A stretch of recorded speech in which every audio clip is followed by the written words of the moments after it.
The political world is still trying to understand why Fox would fire its highest-rated host, the highest-rated host in the history of cable news at the height of his powers. Several theories are swirling. Some have said it's because of a recent defamation lawsuit related to the 2020 election. But that theory falls flat when you remember that plenty of other Fox hosts went way further than Tucker on election fraud claims, and they still have their jobs. Another theory is that Tucker just chose to leave. That one falls flat when you remember that he signed off his Friday show telling viewers that he'd be back on Monday. Now, Vanity Fair has a third theory. The theory is that Tucker was fired for a speech he gave at the Heritage Foundation over the weekend. Maybe we should all take just like 10 minutes a day to say a prayer about it. I'm serious. Like, why not? And I'm saying that to you, not as some kind of evangelist. I'm literally saying that to you as an Episcopalian.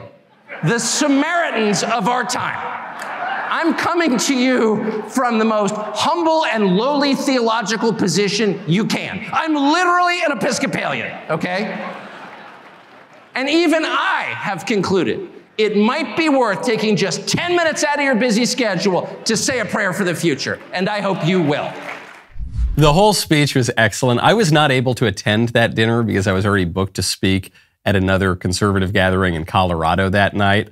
I do wish I could have made it to the dinner, though. It turns out that Heritage Foundation dinner might have been one of the most consequential in the history of conservative media. According to Vanity Fair, the head honcho over at News Corp didn't like Tucker's religious recommendation.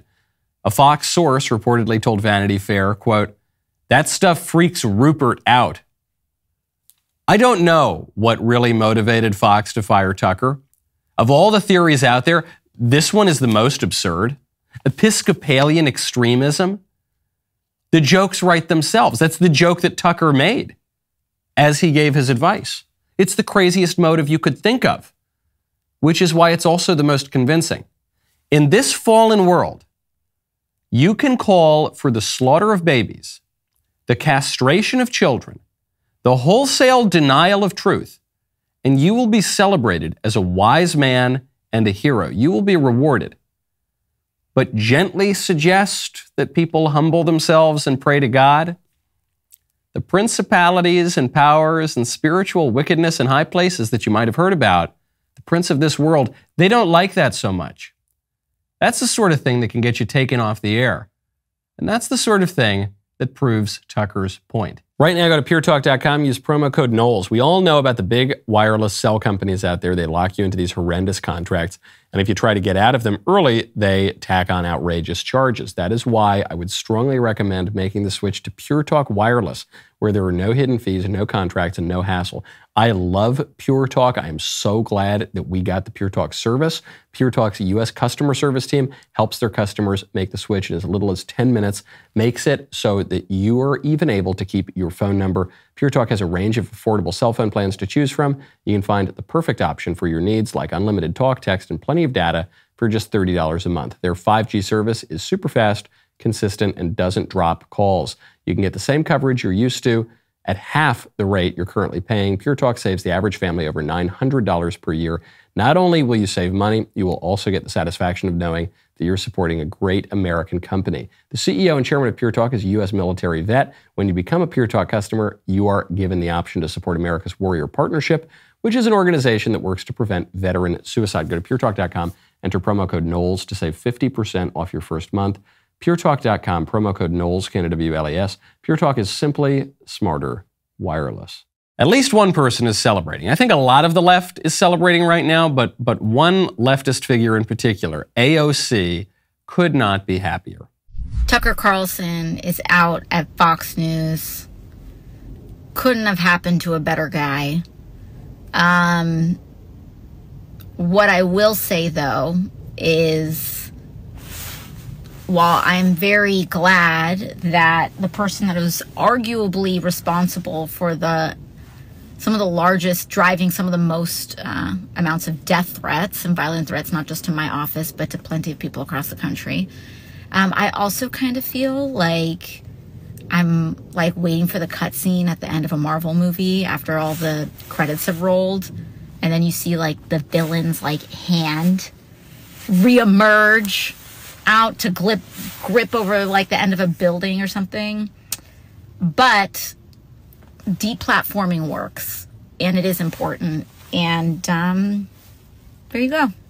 Good things can happen. So blah, blah, blah, blah, blah, blah, blah, blah, blah, blah, blah, blah, blah. Deplatforming works. That's her thesis.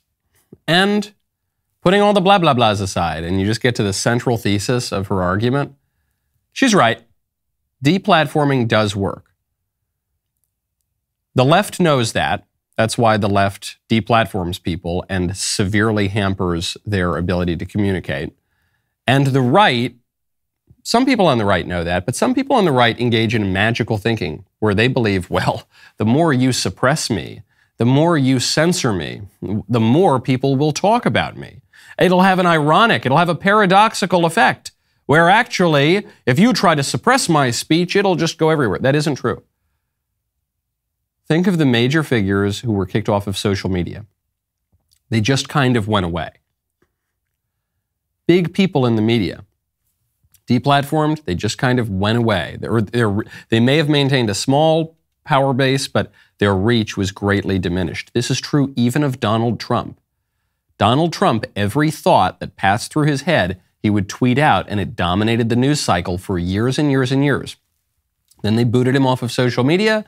And even Trump, who had been a celebrity for 40 years, he had been the president of the United States, he diminished. He faded in the national conversation. Some people still talked about his press releases and his Truth Social posts, but nowhere near the kind of press coverage that you saw at the height of his powers. Deplatforming works. And conservatives should embrace that. Not the arbitrary or unjust kind of deplatforming that the libs push, where you say, oh, he said a true thing, we got to shut him up. Oh, he said men aren't really women, we got to censor that guy. Oh, he said babies are actually human beings. Ooh, we got to shut him up. We got to stop him from saying that. No. But we do support some kind of deplatforming. We want to deplatform drag queens in the elementary school, don't we? Okay, so there we go. We're admitting that deplatforming works. We want to deplatform the leftists who are making direct threats against conservatives, don't we? Okay, deplatforming works. We want to deplatform Maya Kababi, the author of Gender Queer, which is gay porn in the libraries for kids. Yeah, okay, deplatforming works. You're right, it does work. AOC's got a point. Now, in the case of Tucker Carlson, is Tucker totally done? No, I hope not. I hope he's got plenty of other outlets that would be more than happy to platform him.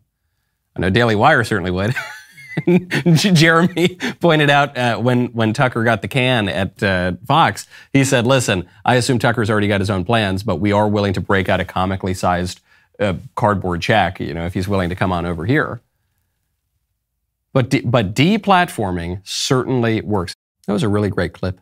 I know, I agree. If you want more of them, you got to subscribe, ring that bell, hit that like, honk that horn, I don't know, whatever you have to do. Subscribe to the Michael Knowles YouTube channel. We'll see you next time.